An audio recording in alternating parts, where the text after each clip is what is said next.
let's do some more practice with rounding. I wanted to do one that was a little more complicated because you're going to run into those problems, and I think it's good to practice. So let's round 1 to the nearest tenth.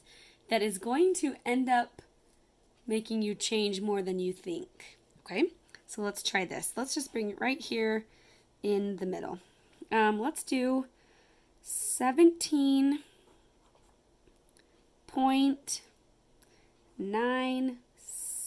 How about that? 17.96. All right. Now let's do exactly what we're supposed to be doing, which is going through all the steps. So the first thing is I underline the tenths place value. There's a 9 in the tenths place value. I look over to the right. You must not forget this step. This step is crucial. You have to look over, and that number is the boss. That number to the right is the one that's telling the underlined digit what to do. It's bossy. Okay? So you look over at the boss, and the boss tells the 9 to do what? 5 or more, raise the score. Ooh, the 6 is a 5 or more, so it has to raise the score. And 9 says, I have to raise. What do you raise a 9 to? Well, what's the next highest digit after 9? It's 10. But you can't just sneak a 10 in there because it can only be one digit. So what do you do?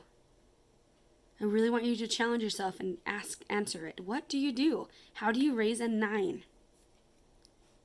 If you said change it to a 0 and carry the 1 like a 10, that's exactly what you do. Because guess what?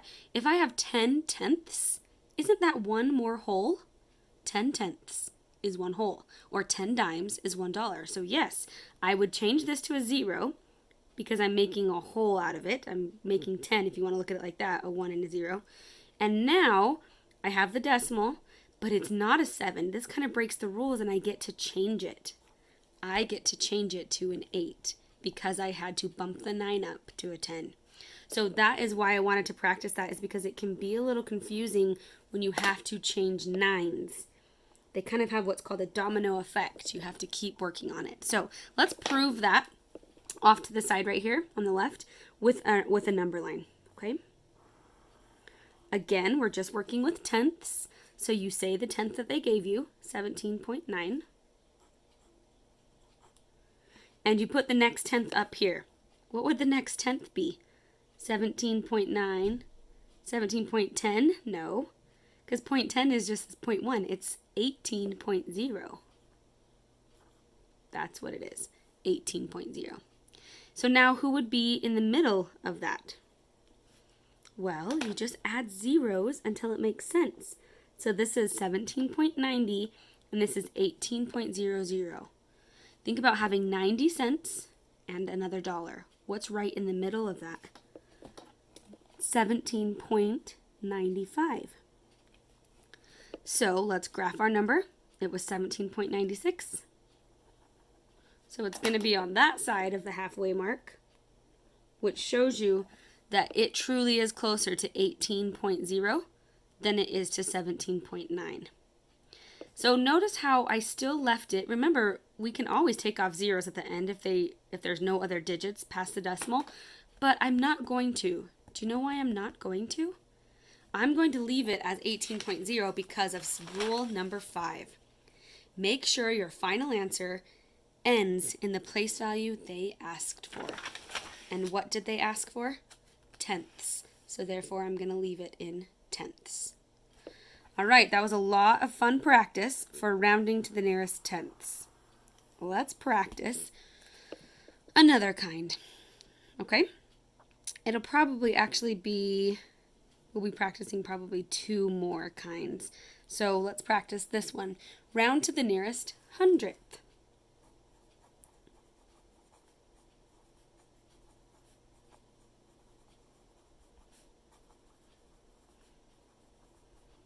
Those are the rules. This time I'm going to make the title be blue. So now I am rounding to the nearest hundredth. All right, here we go. The first one I'm going to give you is 58.63. We'll do 7.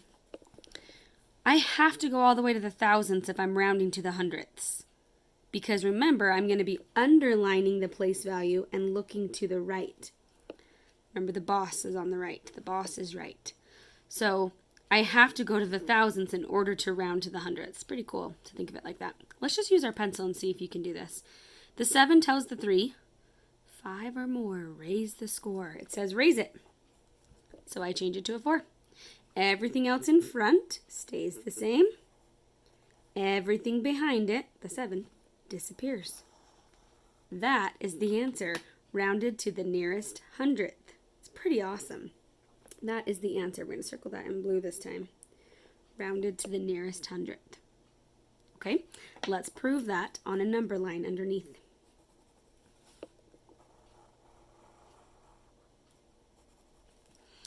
So if I'm going hundredths, then I put hundredths over here on the left. So I do 58, go to the hundredths, 58.63.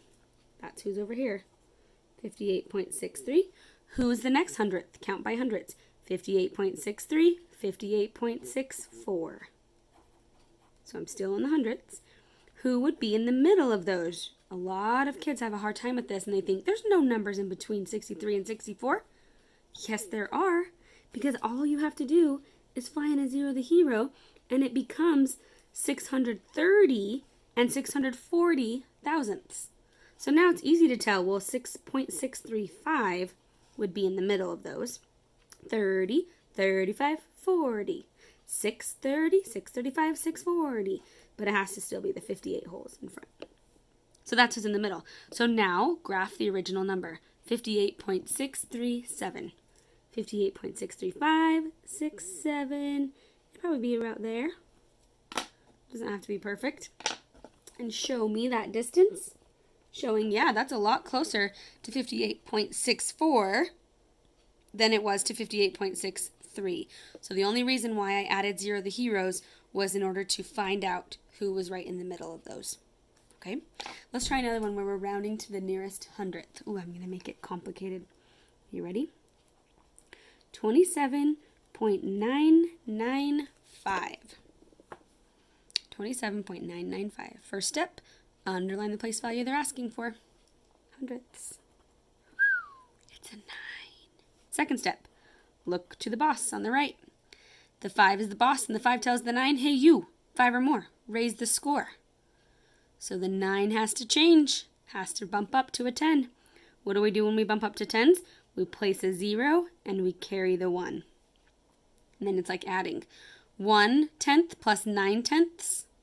Oh no, it's 10 again. So you place the 0, carry the 1. You still have the decimal. What's 1 in 7 holes? 8 holes, and then the 2 is its own. So I'm still going to leave the 0.00 at the end because it asked me to end in the hundredths. So that is the answer to a complicated problem like this. How do you graph something like that?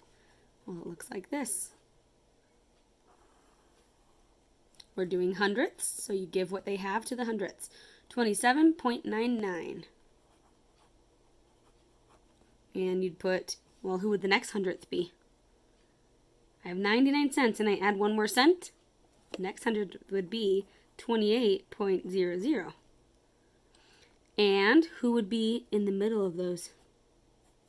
Seems tricky. Add 0 the hero. 0.990. Or technically it would be like another 100, right? So it would be 0.995. And then you have to have the 27 in front of it. So where is 27? Oh, there it is. 27.995. It's right there in the halfway mark. And what's the rule about halfway? You always round up if it's right in the middle. 5 or more, raise the score. So that is my final answer. These can be a little complicated when you start to have to change 9s, but hopefully you can look back on these notes and the journal videos if you need help. Okay, let's practice one more type of rounding. Draw a line. We're going to make this line. Oh, let's just make it orange. We'll do all of our separations in orange. Got a lot of colors going on here. This time, we're going to round to the nearest whole number. So write those rules. Round to the nearest whole number. What do you know about whole numbers? What place value is a whole number? This is going to come up a lot. So you really need to make sure that you know the whole number is just the ones place. Don't panic about that. The whole number is just the ones place.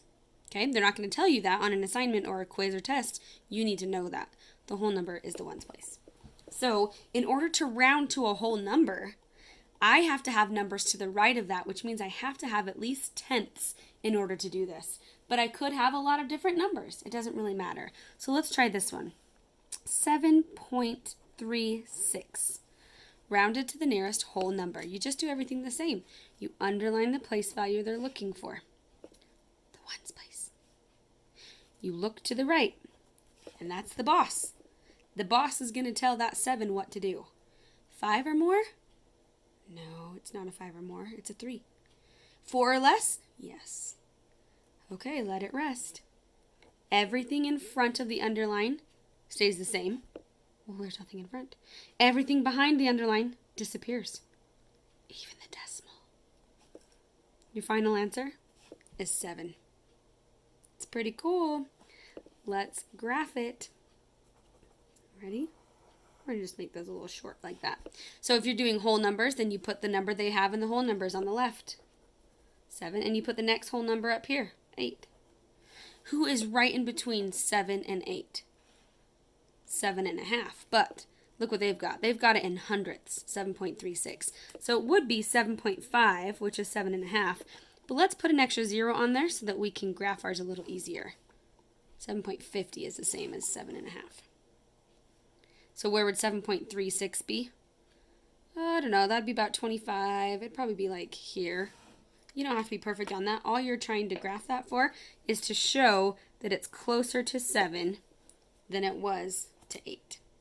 So the halfway point is really important. Okay, let's try the next one over here. Round to the nearest whole number. Let's go 4.892.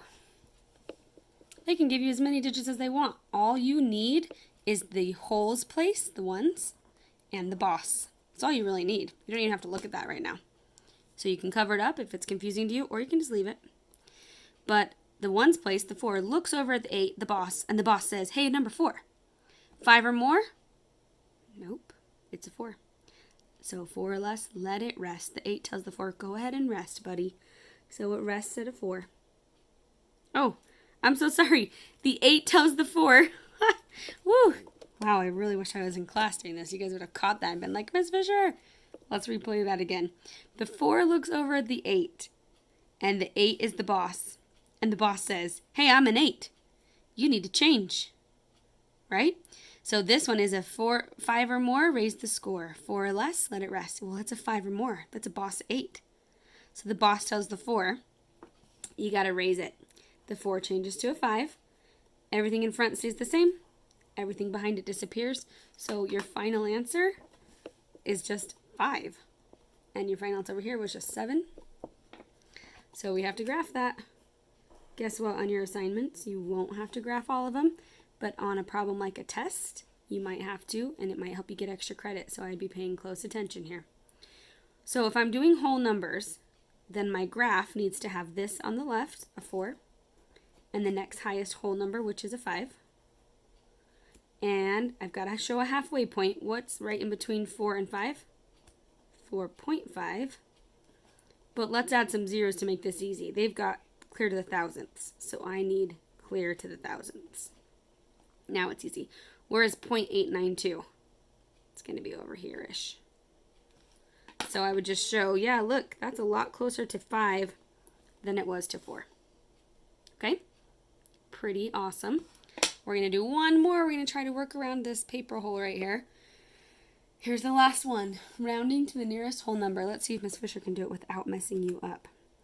15.931. Here we go. Whole number. Underline it. Look to the right.